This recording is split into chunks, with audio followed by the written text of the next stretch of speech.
चाकरमानी माणूस, ज्याचं मूळ गाव हे लाल मातीचं एक टुमदार खेड आहे, पण जो कामधंद्यानिमित्त शहरात स्थिरवलाय. त्याच्या मनातलं त्याच्या गावाचं वर्णन बाभ बोरकर, कविवर्य बाभ बोरकर यांनी त्यांच्या विचित्र वीणा या कवितेत तंतोतंत रेखाटलं आहे. तर हा चाकरमानी माणूस सुट्टीनिमित्त आपल्या गावी गेलाय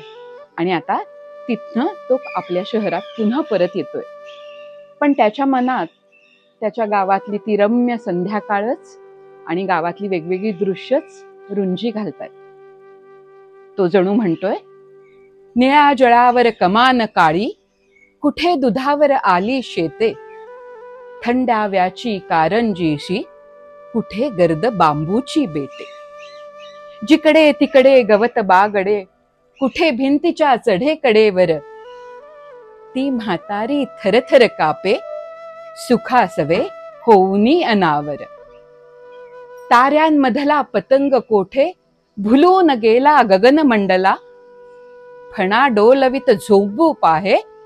अस्तरवीच्या कवच कुंडला, उंचवट्यावर म्हशी गोठल्या, उंचवट्यावर म्हशी गोठल्या, तसेच कोठे काजळ काळे, वरख तृप्तीचा पानोपानी, बघून झाले ओले ओले, कोठे तुटल्या लाल कड्यावर, चपळ धीट बकरीची पोरे, कोठे तुटल्या लाल कड्यावर चपळ धीट बकरीची पोरे, एक त्यातले लुचे आईला,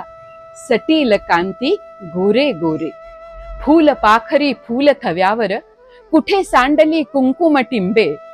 फूल पाखरी फूल थव्यावर, कुठे सांडली कुंकुम टिंबे, आरसमानी पाण्यावरती तरत्या बगळ्यांची प्रतिबिंबे, कुठे आवळीवरी कावळा मावळतीचा शगुन सांगे, कुठे आवळीवरी कावळा मावळतीचा शगुन सांगे, पूर्वेला राऊळ इंद्राचे कोरीव संगमरवरी रंगे, घाटामध्ये शिरली गाडी, घाटामध्ये शिरली गाडी, अनरात्रीचा पडला पडदा, पण चित्रांची विचित्र वीणा, अजून करीते दिडदा दिडता, अजून करीते दिडदा दिडदा.